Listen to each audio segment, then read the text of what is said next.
saudara-saudara yang Tuhan Yesus kasihi. Selamat berjumpa kembali di dalam khotbah online GPC Anugerah Bermazmur 24 Januari 2020. Kita akan berdoa dan meminta kasih dan pertolongan Tuhan untuk mengerti setiap apa yang Tuhan mau sampaikan hari ini kepada kita. Amin. Mari kita berdoa. Bapa yang penuh kasih, rahmat dan anugerah, kami percaya Tuhan datang untuk menebus dosa kami, menyucikan kami dan memberkati kami. Seperti hari ini, kami percaya kami pun diberkati oleh firman-Mu yang akan kami dengar bersama. Oleh sebab itu Tuhan, kuduskan dan sucikanlah kami, layakkan kami di hadapan Tuhan untuk mendengarkan firman-Mu. Dan biarlah Engkau mengurapi firman-Mu sehingga firman-Mu boleh memberkati setiap kami, dimanapun kami berada. Apapun latar belakang kami dan apapun masalah dan persoalan serta kondisi yang kami hadapi saat ini, kami percaya Tuhan punya pesan bagi kami. Oleh sebab itu Roh Kudus, urapilah kami dengan api, dengan kuasa-Mu. Biarlah hamba-Mu ini dikuduskan dan dilayakkan, disucikan, dipakai untuk kemuliaan nama Tuhan. Terima kasih Bapa. Kami percaya Tuhan akan menolong kami untuk diberkati dan semakin limpah dengan kasih karunia. Terpujilah nama-Mu Bapa, demi nama Yesus kami berdoa, amin. Saudara-saudara, puji Tuhan, hari ini saya percaya tangan Tuhan yang penuh kasih sedang menjaga dan menopang saudara untuk menghadapi hari-hari yang sulit, keadaan-keadaan yang tidak terduga. Beberapa di antaranya mungkin tidak terlalu terimbas dengan pandemi ini, tetapi di sisi lain ada banyak orang yang saat ini sedang mengeluh, sedang meratap dan sedang berdoa mungkin, atau sedang mempertanyakan dan meragukan apakah Tuhan masih ada hari ini. Saudara-saudara, saya mau sampaikan satu tema firman Tuhan, yakni mengambing hitamkan Tuhan. Jika kita melihat ke belakang, ada seorang yang benar, yang selalu berbuat baik, tidak ada cacatnya, tidak ada salahnya, tidak ada dosanya. Tapi saudara-saudara, hidupnya berakhir dengan kematian. Bahkan saudara, dia dibunuh dan tuduhannya adalah penyesat atau menghujat Allah. Mari kita sama-sama lihat di dalam Matius pasal 26 ayat 59. Imam-imam kepala malah seluruh mahkamah agama mencari kesaksian palsu terhadap Yesus supaya ia dapat dihukum mati. Yesus dikambing hitamkan, dicari kesaksian palsu supaya Yesus dihukum mati. Jahatnya luar biasa. Kenapa Yesus dikambing hitamkan? Karena Yesus mengatakan siapa dirinya yang sebenarnya. Dia mengatakan bahwa dia adalah Mesias. Dia diutus oleh Allah. Arti kata utusan di sini bukan berarti Yesus ini manusia biasa. Yesus ini seperti nabi-nabi, seperti para rasul. Tidak. Yesus diutus di sini dalam arti menyelesaikan penggenapan daripada janji Allah sendiri. Akan mengirim seorang juru selamat untuk menebus dosa. Akan mengirim seorang juru selamat yang akan mengalami penderitaan luar biasa demi umat manusia yang tidak bisa menyelamatkan dirinya. Tetapi saudara-saudara, proses untuk sampai ke sana, Yesus mengalami begitu banyak penderitaan, kesusahan, kesulitan. Saudara-saudara yang dikasihi Tuhan, kambing hitam di dalam Kamus Besar Bahasa Indonesia artinya adalah orang yang dalam suatu peristiwa sebenarnya tidak bersalah, tetapi dipersalahkan atau dituduh sebagai orang yang salah, dijadikan tumpuan kesalahan. Sedangkan mengambing hitamkan itu sama dengan menjadikan kambing hitam, mempersalahkan dan menuduh bersalah. Wikipedia punya pengertian yang sebetulnya hampir sama ya. Praktek melakukan tuduhan tidak menyenangkan dan kemudian perlakuan negatif terhadap seseorang atau kelompok. Jadi artinya saudara-saudara, siapapun yang dikambing hitamkan, pengertiannya selalu berkonotasi negatif. Tidak pernah positif dan tidak pernah ada baiknya sama sekali. Jadi kalau seseorang dikambing hitamkan, pasti artinya dia diperlakukan dengan tidak baik, dengan tidak adil, dan semena-mena. Kalau Tuhan yang dikambing hitamkan, maka itu artinya sama dengan Tuhan diperlakukan dengan tidak baik, semena-mena, tidak adil. Saudara-saudara, mungkin kita berkata, bagaimana Tuhan bisa diperlakukan seperti itu, sedangkan Tuhan Maha Kuasa, dia mampu membela dirinya sendiri, dia bisa melakukan apa saja. Ingat satu hal, Tuhan memiliki sifat, dia memiliki pribadi yang sangat sabar. Itu sebabnya disebut penuh kemurahan. Ada kemurahan hati, ada belas kasihan. Itu sebenarnya ketika dia terus disakiti, kita yang sudah capek melihat orang menyakiti Tuhan, melihat orang menista Tuhan, Tuhan tetap diam saja. Lalu di dalam keadaan seperti itu, apakah dia tidak menanggung kesalahan kita? Ya, dia menanggung kesalahan kita. Jadi saudara-saudara, sebenarnya semua ini berawal juga dari sifat yang tidak mau disalahkan, dan pada akhirnya maunya cuma menyalahkan orang lain. Setelah jatuh di dalam dosa, manusia memiliki sifat egois yang turun-temurun dan sampai sekarang ini tidak mau terlihat salah karena malu atau karena takut.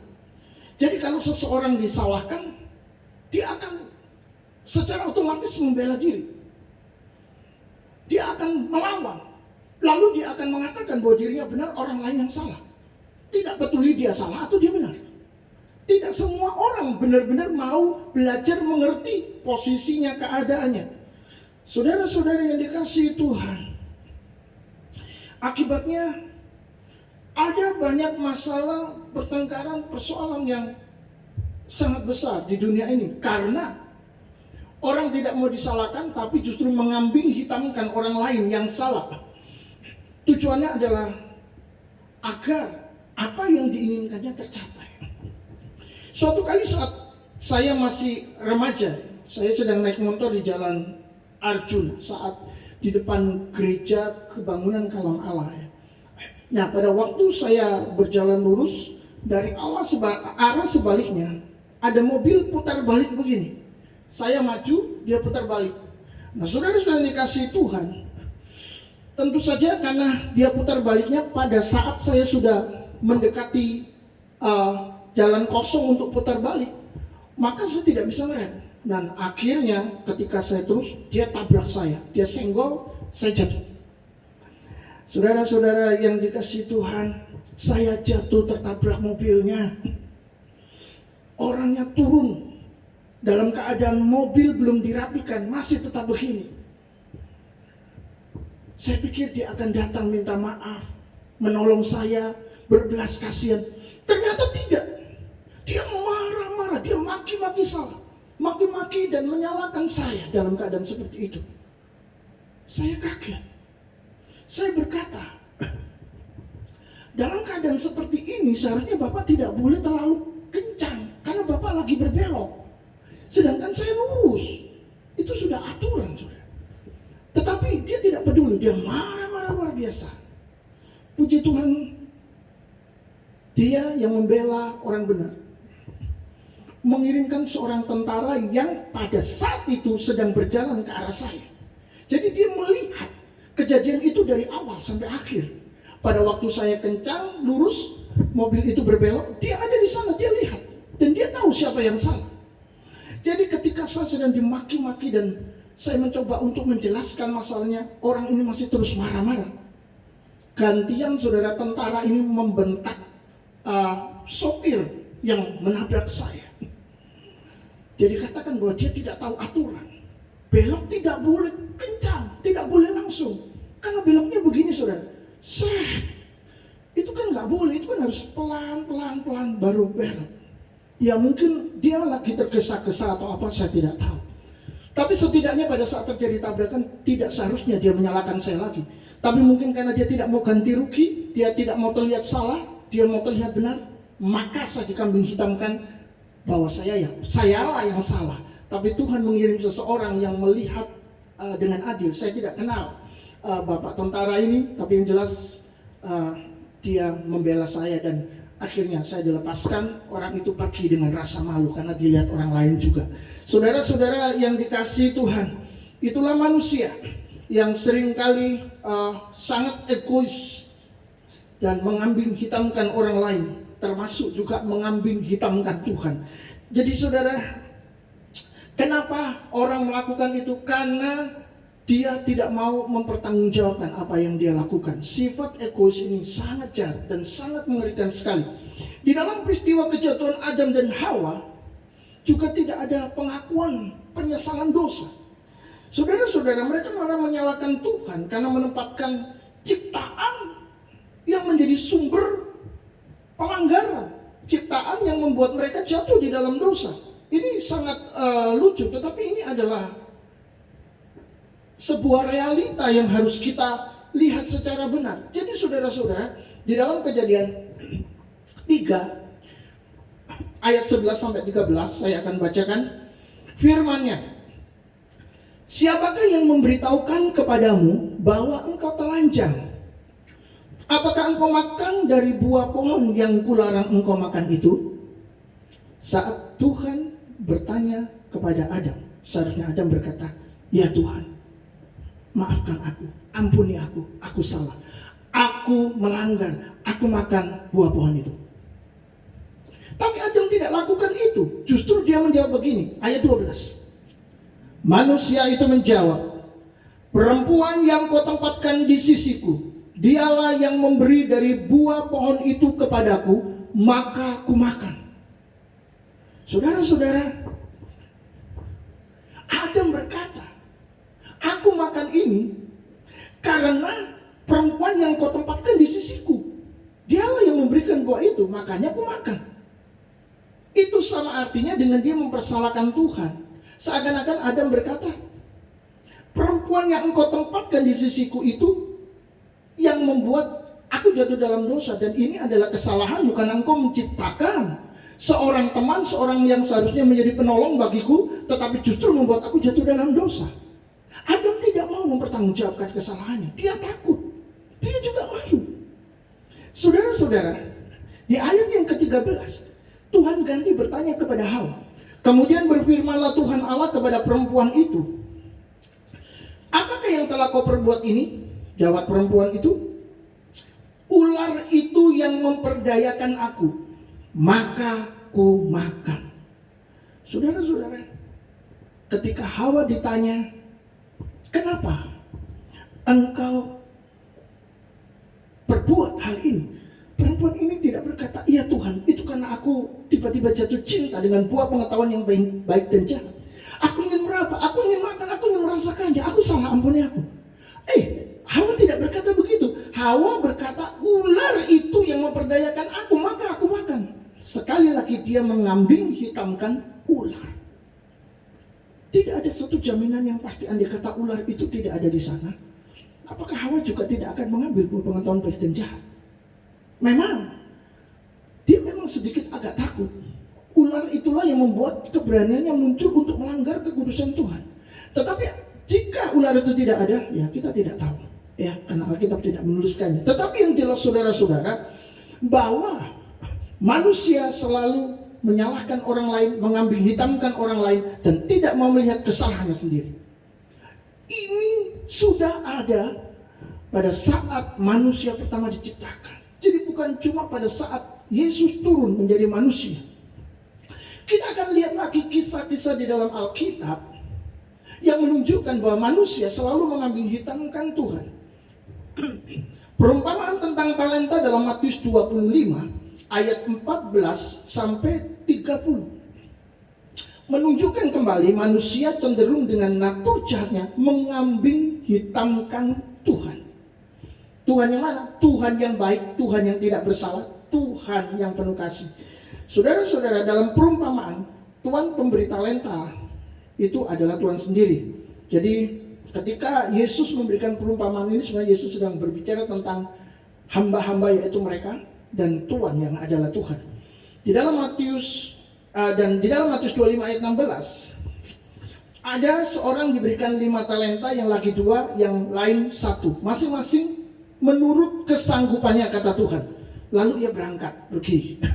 Saudara-saudara, di dalam ayat yang ke-16, Matius 25 ayat 16 mengatakan begini. Segera pergilah hamba yang menerima 5 talenta itu. Ia menjalankan uang itu lalu beroleh laba 5 talenta. Dikasih 5, mendapatkan 5 lagi. Jadi dia punya 10. Yang 17, hamba yang menerima 2 talenta itu pun berbuat demikian juga dan berlaba 2 talenta. Dikasih 5 menghasilkan 5 talenta, dikasih 2 menghasilkan 2. Berarti kalau yang terakhir diberi 1 talenta, dia akan menghasilkan juga 1 talenta. Tetapi saudara, ceritanya berubah. Di dalam ayat yang ke-8, 18 dikatakan, tetapi hamba yang menerima 1 talenta itu pergi dan menggali lubang di dalam tanah, lalu menyembunyikan uang tuannya. Lama sesudah itu pulanglah tuan hamba-hamba itu lalu mengadakan perhitungan dengan mereka. Jadi saudara-saudara yang dapat 1 talenta, dia tidak mau bekerja. Dia simpan, dia gali lubang, dia tutup. Nanti kalau tuannya datang, dia ambil lagi. Kenapa? Dia punya perasaan tertentu kepada sang tuan. Dia punya keraguan terhadap sang tuan. Dia punya pikiran jahat terhadap sang tuan. Kita akan lihat. Ayat yang ke-19. Lama sesudah itu pulanglah tuan hamba-hamba itu lalu mengadakan perhitungan dengan mereka. 24. Kini datanglah juga hamba yang menerima 1 talenta itu dan berkata, Tuan, aku tahu bahwa Tuan adalah manusia yang kejam yang menuai di tempat di mana Tuan tidak menabur dan yang memungut dari tempat di mana Tuan tidak menanam. Wow. Jadi saudara, kita bisa mengerti kenapa dia menyimpan dengan menggali lubang. Kenapa dia tidak seperti yang mendapat 5 talenta dan 2 talenta mengerjakannya lalu menghasilkan bunga? Karena dia berpikir bahwa Tuhan yang memberinya 1 talenta itu adalah kejam. Dia cuma diberikan sedikit, yang lain dapat banyak. Ada unsur iri hati, ada unsur kemarahan.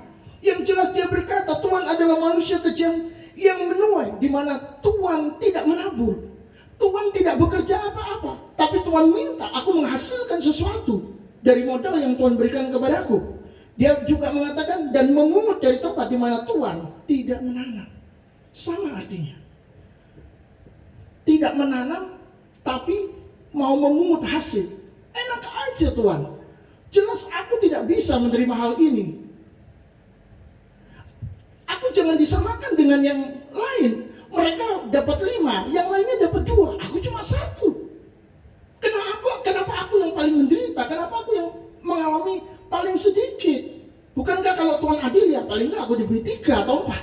Lebih banyak dari yang 2. Nanti yang 2 akan komplain juga, kenapa saya cuma dikasih 2? Tapi yang jelas yang dapat 2 talenta telah mengerjakannya dan menghasilkan 2. Saudara-saudara, dari perumpamaan ini Tuhan Yesus ingin menunjukkan satu kebenaran yang kita tidak pernah pikirkan sebelumnya. Kita akan lihat ayat yang ke-25. Karena itu aku takut dan pergi menyembunyikan talenta Tuhan itu di dalam tanah. Ini, terimalah kepunyaan Tuhan. Tetap 1. Tidak berubah sama sekali. Lalu ayat yang ke-26. Maka jawab tuannya itu, hai kamu hamba yang jahat dan malas. Jadi kamu sudah tahu bahwa aku menuai di tempat di mana aku tidak menabur dan memungut dari tempat di mana aku tidak menanam. Karena itu sudahlah seharusnya uangku itu kau berikan kepada orang yang menjalankan uang, supaya sekembali aku menerimanya dengan bunganya. Jadi Tuhan menjawab, hai hamba yang jahat dan malas. Kalau kamu sudah tahu aku menuai di tempat aku tidak menabur, memungut di tempat aku tidak menanam, kenapa engkau tidak berikan saja talenta itu kepada yang lain supaya itu menghasilkan sesuatu? Jadi sebenarnya posisi yang dapat 5 talenta, 2 talenta dan 1 talenta adalah sama. Sama-sama diberi talenta untuk dikembangkan. Yang membedakan adalah bahwa yang dapat 1 talenta merasa dia cuma dapat sedikit, hidupnya jauh lebih tidak enak dari yang lain, hidupnya diperlakukan tidak adil, Tuhan tidak baik sama dia, lalu dia marah. Dan akhirnya dia tidak mau melakukan apapun. Orang Jawa bilang ngambul, ngamuk saudara ya. Dia merasa sakit hatinya. Kok Tuhan cuma kasih aku 1 talenta? Tetapi saudara-saudara, Tuhan justru menyampaikan satu ucapan yang sangat keras kepadanya. Seharusnya kamu berikan kepada yang lain supaya sekembaliku aku menerimanya dengan bunganya. Karena kalau kamu tidak bisa mengerjakan itu, orang lain akan mengerjakannya untuk aku. Jadi sama. Dia dan orang lain sama. Yang membedakannya adalah dia berpikir jahat. Yang lain melakukannya dengan sukacita. Menerima talenta itu, seberapapun itu, mengerjakannya dengan sukacita. Itu sebenarnya hidup mereka diberkati. Talenta yang mereka kerjakan berbunga. Yang dapat 5 keluar 5 menghasilkan 5, yang dapat 2 menghasilkan 2. Tetapi beda dengan yang satu ini. Itu sebabnya saudara-saudara, di ayat yang ke-28 Tuhan berkata sebagai akhir daripada perumpamaan ini, sebab itu ambillah talenta itu daripadanya. Dia ngomong dengan kepada yang lain.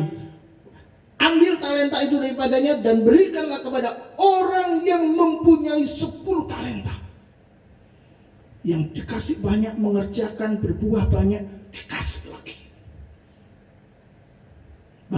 Barang siapa setia terhadap perkara yang kecil, dipercayakan oleh Tuhan kepada perkara-perkara yang besar. Kita inginnya langsung besar, inginnya langsung wow. Saudara-saudara, pelan-pelan, tahap demi tahap. Tuhan tidak mengajarkan cara instan. Ketika kita belajar Alkitab, kita menemukan bukan cara instan, tapi sebuah proses panjang di mana Tuhan mengerjakan sesuatu di dalam hidup kita. Jadi kita bukan cuma diberkati secara jasmani dengan mungkin dengan harta yang banyak, dengan kepandaian yang luar biasa, dengan kemampuan-kemampuan yang luar biasa. Tetapi Tuhan bekerja di dalam sebuah proses yang panjang untuk membuat kita juga siap untuk menjadi orang-orang yang akan dipakainya di atas. Dikasih 5, menghasilkan 5, dikasih 2, menghasilkan 2. Saudara-saudara, hamba yang memperoleh 1 talenta, yang malas mengembangkan talentanya karena merasa diberi paling sedikit, dia langsung menuduh Tuhan jahat dan bersalah. Disinilah kesalahan terbesarnya. Saudara-saudara, sangat hebat manuver politiknya untuk mengambing hitamkan Tuhan. Itu adalah cara yang paling bagus. Tuhan menabur, Tuhan menuai di tempat tidak menabur, memungut di tempat Tuhan tidak menanam. Tuhan sangat kejam. Ini aku kembalikan. Dia pikir, dia punya kekuatan untuk melawan sang Tuhan yang adil dan baik. Tapi justru dia mendapat hukuman. Hukumannya adalah berikan talentamu itu kepada yang lain sehingga engkau miskin, melarat dan tidak punya apapun. Tuhan akan melakukan itu kepada orang-orang yang tidak menghargai pemberian Tuhan, yang tidak menghargai talenta yang diberikan kepadanya. Saudara-saudara yang dikasih Tuhan, manuver politiknya menunjukkan bahwa orang ini memang jahat. Dia memiliki akal bulus atau kelicikan untuk menyalahkan Tuhan. Sebenarnya kalau kita perhatikan di dalam persoalan talenta, meskipun orang ini mendapatkan 1 talenta, tapi itu bukan berarti 1 talenta adalah satuan mata uang yang kecil. Saudara, 1 talenta itu sama dengan 960 dolar Amerika. Kalau sekarang dikonversikan 1 dolar 14.000, maka 960 dolar Amerika akan menjadi 13.440.000 rupiah. Saya mau bertanya, 13,5 juta lah. Menurut saudara uang kecil atau uang besar? Bagi konglomerat mungkin itu adalah uang recehan saudara. Tapi bagi orang miskin itu uang yang sangat besar. Bisa digunakan untuk berdagang, lalu berusaha untuk menghasilkan sesuatu yang baik. Modal 13.440.000 untuk zaman sekarang, itu sangat besar. Kita perlu tahu bahwa di dalam perumpamaan talenta, Tuhan tidak sedang membicarakan bahwa penerima talenta ini adalah orang-orang kaya. Tapi yang Tuhan tekankan adalah itu diberikan kepada orang-orang biasa. Maka saudara, sebenarnya satu talenta itu cukup besar. Tetapi kenapa hamba ini mengatakan Tuhan memberi aku terlalu sedikit? Nggak cukup. Tuhan terlalu jahat dan kejam. Tuhan mau minta enaknya saja. Itu sebabnya semua diambil dari kehidupannya dan dia tidak punya apa-apa. Saudara-saudara, jangan bermain-main dengan Tuhan. Tuhan kita adalah Tuhan yang penuh kasih. Tapi Tuhan kita juga Tuhan yang tegas. Percayalah bahwa ini adalah kebenaran firman-Nya, bukan kata saya. Atau mungkin ada pendeta lain yang berkhotbah hampir sama seperti saya. Itu bukan katanya, tapi itu kata Tuhan. Saudara-saudara, jadi sekali lagi kita perlu tahu bahwa sebenarnya pemberian Tuhan itu sudah sangat cukup. Bedanya satu dengan yang lain hanyalah yang satunya mengerjakan dan berbuah, yang lainnya tidak mengerjakan dan nol. Akhirnya yang berbuah ditambah, yang tidak mengerjakan diambil semua daripadanya, sehingga dia tidak memiliki kasih karunia sedikit pun dari Tuhan. Saudara, saat Tuhan meminta pertanggungjawaban kita dan kita tidak menghasilkan apa-apa, malah menyalahkan Tuhan, beralasan bahwa Tuhan sebagai pribadi yang kejam, sebagai pribadi yang tidak adil, karena Tuhan memberikan kepada kita lebih sedikit dari orang lain, maka saudara-saudara, Tuhan akan mengatakan bahwa kita adalah hamba yang malas dan jahat. Jadi saudara-saudara tidak perlu menunggu Tuhan berbicara dari langit, berbicara di telinga kita, kamu adalah hamba yang malas dan jahat. Tidak perlu menunggu. Cukup dengan saudara mendengarkan firman Tuhan dan saudara mengerti apa yang sedang Tuhan sampaikan hari ini. Kalau saudara adalah orang-orang yang tidak mau bersyukur, orang-orang yang selalu menyalahkan Tuhan, mengambing hitamkan Tuhan, Tuhan akan ganti berbalik dan melawan saudara. Tuhan akan berkata, engkau adalah hamba yang jahat dan malas. Saya begitu takut ketika saya mempelajari ini. Saya tidak mau jadi hamba yang jahat dan malas. Maka saya akan terus kerjakan apa yang telah diberikan Tuhan di dalam kehidupan saya. Apapun itu. Semua yang kita miliki adalah talenta dari Tuhan. Apakah itu skill, kemampuan, kepandaian, kepintaran, atau kemurahan hati saudara melayani orang lain. Itu semua adalah talenta. Tidak semua orang bisa. Lakukan. Ketika sudah melakukan hal-hal yang orang lain tidak bisa, maka itulah talenta. Itu pemberian luar biasa. Saudara-saudara, apakah di dalam kehidupan saudara sering berkata tidak cukup, lalu saudara kecewa, bahkan saudara mulai meragukan Tuhan, marah kepada Tuhan, bahkan yang lebih ngeri adalah benci kepada Tuhan, lalu mengambing hitamkan Tuhan. Semua adalah salah Tuhan. Miskin, salahnya Tuhan. Tidak berhasil, salahnya Tuhan. Di PHK, salahnya Tuhan. Makan kurang, salahnya Tuhan. Sakit, salahnya Tuhan. Semua salahnya Tuhan. Hati-hati. Mengambing hitamkan Tuhan, risikonya adalah Tuhan menjadi lawan Anda. Saudara-saudara, mungkin ada banyak orang mulai membandingkan diri dengan orang lain yang terlebih baik hidupnya, lebih enak hidupnya, lalu berpikir bahwa Tuhan mencintai mereka dan tidak mencintai dia. Di sanalah seringkali awal di mana orang mulai berpikir Tuhan tidak adil kepada saya, Tuhan tidak sayang kepada saya. Siapakah kita yang memiliki hak untuk menguji kesabaran Tuhan? Siapakah kita yang memiliki hak untuk menghakimi dia? Apakah kita ini maha tahu dan mengerti apa yang sedang dia kerjakan? Tentu saja kita tahu jawabannya. Kita tidak tahu apa-apa.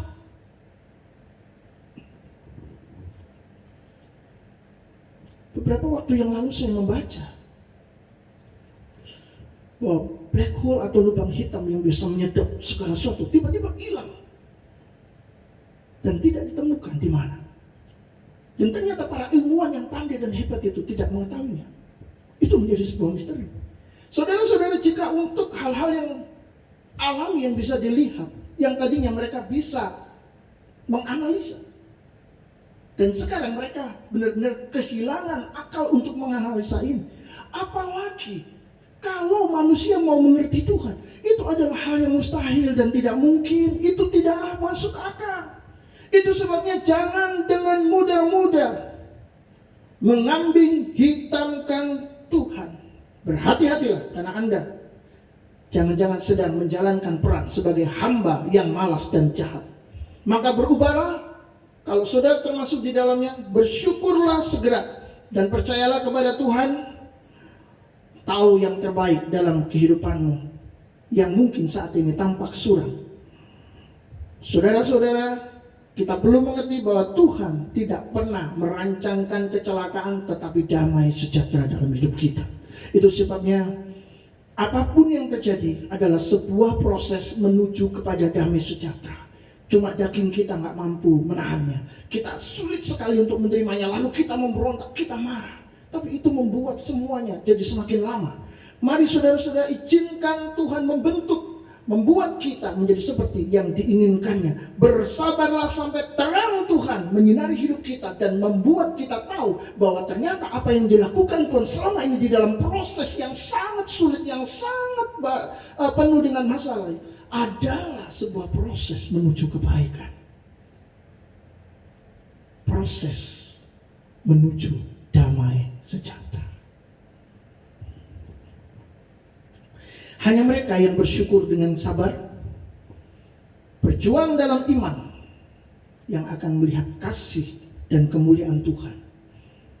Yang keluar dari kasih karunia justru akan berhadapan dengan kehidupan tanpa berkat. Jika hari ini kita keluar dari kasih karunia Tuhan, walaupun engkau punya duit banyak, walaupun engkau punya banyak teman yang bisa mendukungmu, walaupun engkau merasa semuanya shift aja, semuanya baik, dengar baik-baik.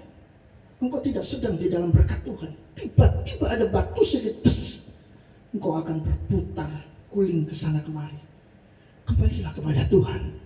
Jangan mengambing hitamkan Tuhan. Saudara-saudara, orang-orang yang lahir miskin bisa menyalahkan Tuhan karena kehidupannya tidak seberuntung orang lain.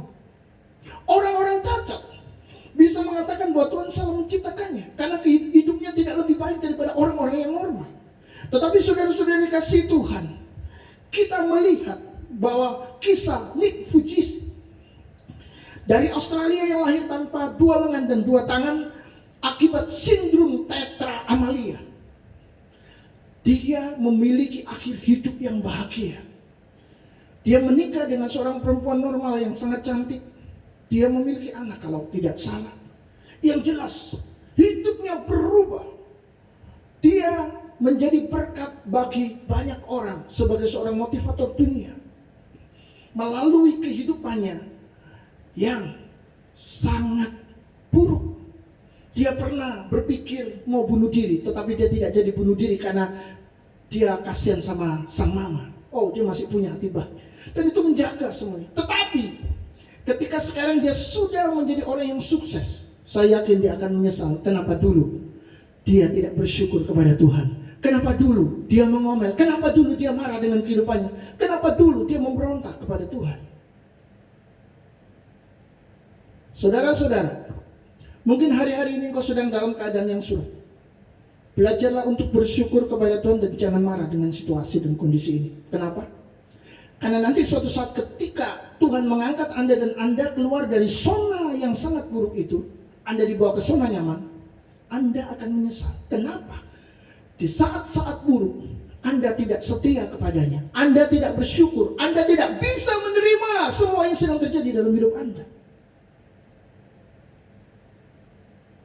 Mengapa dulu aku mengambing hitamkan Tuhan, menyalahkan seakan semuanya ini adalah salah Tuhan? Seorang wanita muda ketika mamanya mati, dia berteriak dan didengarkan oleh orang banyak. Dia marah kepada Tuhan. Ini semua gara-gara Tuhan. Kenapa Tuhan mengambil mamaku? Dia tidak bisa terima. Saudara, orang seperti ini masih belum mengerti dan butuh kebijaksanaan untuk mengenal Tuhan secara pribadi. Puji Tuhan. Jadi saudara-saudara, sebagian dari orang-orang ini yang miskin, yang cacat, yang punya masalah, persoalan, berbeban berat, Sebagian dari mereka hidupnya diberkati. Bahkan ketika mereka menghadapi kesusahan, mereka tetap bersyukur dan diberkati oleh Tuhan. Ada damai sejahtera. Tetapi yang lain sangat terpuruk dan benar-benar menyalahkan Tuhan, mengambil hitamkan Tuhan. Dia tidak terima dengan kehidupannya. Kenapa? Dia diperlakukan sangat tidak adil oleh orang lain, diperlakukan tidak adil oleh Tuhan, diperlakukan tidak adil oleh dunia. Ini terjadi di belahan dunia ini. Tetapi saudara-saudara, Tuhan sedang mengajar kita untuk tetap memiliki pengharapan di dalam segala sesuatu. Situasi pandemi bisa menyebabkan manusia menyalahkan Tuhan yang mengizinkan virus SARS-CoV itu menyebar sehingga merusak perekonomian, kesehatan, kesenangan hidup, dan merusak kehidupan itu sendiri. Pemilik pelaku usaha bangkrut, lalu ribuan karyawan yang mengandalkan mereka di PHK, lalu masyarakat kecil yang kurang mampu mendapatkan pendapatan pas-pasan hancur juga. Saudara-saudara, semua ini karena Tuhan tidak menghentikan COVID. Tuhan dikambing hitamkan kembali. Apakah dia salah? Apakah dia sejahat itu? Saudara-saudara kita yang tidak mengerti dia seringkali melancarkan tuduhan-tuduhan palsu, sama seperti yang dilakukan oleh imam-imam kepala, ahli-ahli Taurat, ahli-ahli agama kepada Yesus Tuhan. Tuhan dijadikan penyebab yang seharusnya bertanggung jawab atas segala sesuatu. Manusia hanya korban dari ketidakadilan Tuhan. Ini yang sedang ada di dalam pikiran manusia. Banyak orang mulai ragu-ragu dan mulai berpikir, jangan-jangan memang Tuhan terlibat dengan semua kekacauan ini. Sekali lagi kita punya alasan untuk mengambil hitamkan Tuhan. Tetapi saudara-saudara, dari firman-Nya kita belajar bahwa kegagalan itu milik manusia karena manusia tidak mau mengerjakan apa yang Tuhan ingin manusia lakukan. Peristiwa Menara Babel menunjukkan Tuhan memberikan kepada manusia talenta yang luar biasa. Tapi manusia ingin berdiri seperti Tuhan, ingin hidup bebas, maunya sendiri, tidak mau mengalami kesusahan, tidak mau membatasi diri, mau naik terus, membuat Menara Babel sampai masuk ke surga. Itu sebenarnya Tuhan kacaukan, Tuhan tunjukkan bahwa mereka tidak akan bakal pernah bisa melawan Dia yang Maha Kuasa. Kacau, bubarlah Menara Babel dan tidak terselesaikan. Memalukan. Saudara-saudara yang dikasihi Tuhan, manusia begitu mudah menyalahkan dan salah paham kepada Tuhan. Karena memang demikianlah natur manusia dari zaman ke zaman, dari zaman Adam maksud saya. Dari zaman awal. Saya mendapatkan kiriman chat WA berupa gambar dengan tulisan, tidak ada gunanya mengetahui banyak hal tapi tidak melakukan apa-apa. Saudara-saudara, kita ini selalu kepo dan ingin tahu segala sesuatu. Kita sok ingin mengerti masalah-masalah sosial, sok seakan-akan ingin terlibat di dalamnya.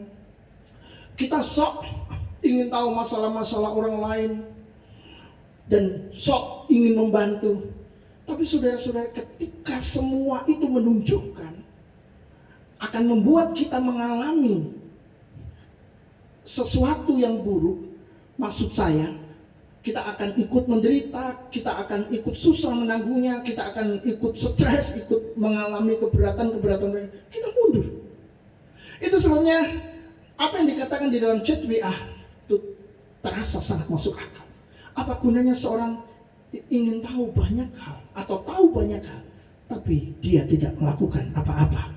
Demikian juga saudara tidak berguna memiliki banyak talenta dari Tuhan jika tidak melakukan apa-apa. Seperti hamba yang mendapat satu talenta, dia ingin punya banyak, satu saja tidak dikerjakan. Bagaimana kalau dia dapat banyak? Malah nganggur, saudara.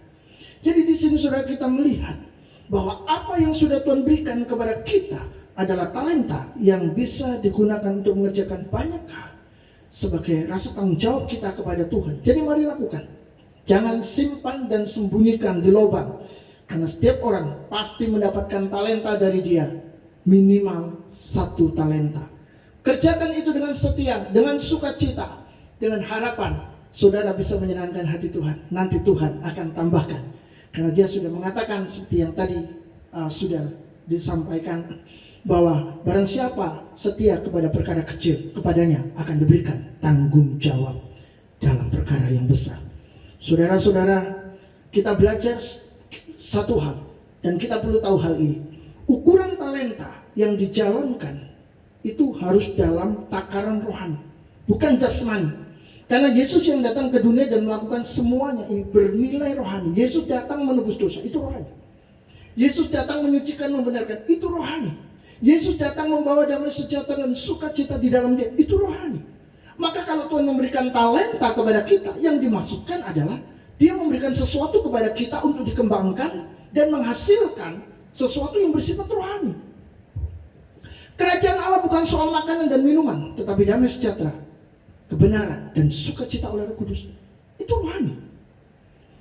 Jadi sekali lagi, talenta yang dimasukkan oleh Tuhan kita Yesus adalah dalam takaran rohani, bernilai rohani. Jadi hidup kita ini harus menghasilkan sesuatu yang rohani. Saudara bilang, oh aku punya talenta musik. Wah, lalu jadi pemusik. Hebat, duitnya banyak, terkenal. Wah, masuk jadi Indonesian Idol mungkin ya. Saudara, wah, juara pertama, menggebrak Indonesia. Tapi saudara tidak menjadi berkat buat orang lain. Saudara tidak memberitakan sesuatu yang bersifat rohani, sudah tidak membagikan Kristus kepada dunia, maka talentamu itu sia-sia saja. Engkau diberikan berkat kekayaan, diberikan hikmat, kepandaian yang luar biasa, melebihi teman-teman yang lain. Saya berpikir, oh ini aku dapat talenta dan aku sudah mengerjakan, aku sudah menjadi seorang profesor sekarang. Itu berarti aku mengerjakan, oh bagus. Tetapi sudahkah itu dipergunakan untuk memuliakan Tuhan? Atau jangan-jangan digunakan untuk kepentingan diri sendiri, untuk membuat semua orang takut, tunduk, menuruti, mengikuti, sehingga dia bisa memerintah, bisa melakukan apa saja yang dia inginkan. Hati-hati. Itu berarti talenta tidak sedang dikerjakan, tapi talenta sedang diselewengkan dan tidak menyenangkan hati Tuhan. Saudara-saudara, kita harus tahu bahwa ketika kita mengerjakan kebenaran dan kebaikan karena cinta dan ketaatan kita kepada Tuhan, sekali lagi mengerjakan kebenaran, ketaatan dan cinta kita kepada Tuhan, maka itu bersifat rohani. Jadi apapun yang saudara lakukan untuk Yesus, untuk Tuhan, itu bersifat rohani. Saya makan dalam nama Yesus. Saya berbuat baik karena Yesus. Saya mempersembahkan sesuatu karena Yesus, bukan karena diri saya sendiri, supaya dipandang hebat dan luar biasa, tapi karena Yesus, maka itu bersifat rohani. Tapi kalau saudara memberikan itu untuk saudara bisa dapat nama hebat, maka itu tidak dihitung. Tetapi saudara-saudara, di dalam pelayanan pun secara rohani, berhati-hatilah. Ada banyak orang berpikir dia telah menjadi seorang song leader yang hebat di gereja, menjadi seorang pemimpin kebaktian yang setia, menjadi seorang hamba Tuhan yang khotbahnya luar biasa, didengar banyak orang, disenangi banyak orang, followernya wow bisa puluhan juta mungkin ya, bukan 1 juta lagi, puluhan juta. Wah, pokoknya orang membangga-banggakan dia. Hati-hati. Mengapa? Karena sekali lagi, pelayanan itu tidak diukur dari apa yang sudah kita kerjakan, tapi diukur dari kemurnian setiap kali pelayanan itu dilakukan. Itu semuanya firman Tuhan mengajarkan bahwa nanti setiap pekerjaan akan diuji oleh api. Dan Tuhanlah yang melakukannya. Ada yang pekerjaannya itu seperti kayu, ya. Ada yang pekerjaannya seperti perak, ada yang pekerjaannya seperti emas, ada yang pekerjaannya seperti jerami. Yang jerami dan kayu dibakar habis. Saudara mengalami kerugian karena mungkin saudara mengerjakan itu bertahun-tahun, saudara melakukannya dengan setia. Tetapi karena saudara tidak punya kemurnian hati untuk melakukan itu bagi Tuhan, dibakar habis. Berbahagialah yang hasilnya adalah perak dan emas. Perak tidak terlalu bagus seperti emas, tetapi itu sangat bernilai dan berharga. Dan hanya orang-orang yang sungguh-sungguh mengerjakan pelayanan itu dengan sukacita. Saudara-saudara yang dikasihi oleh Tuhan, Alkitab menunjukkan bahwa Jika nanti hasil pekerjaan pelayanan itu akan dibakar, akan muncul dua, yakni yang tahan uji mendapatkan berkat, yang tidak tahan uji mendapatkan laknat.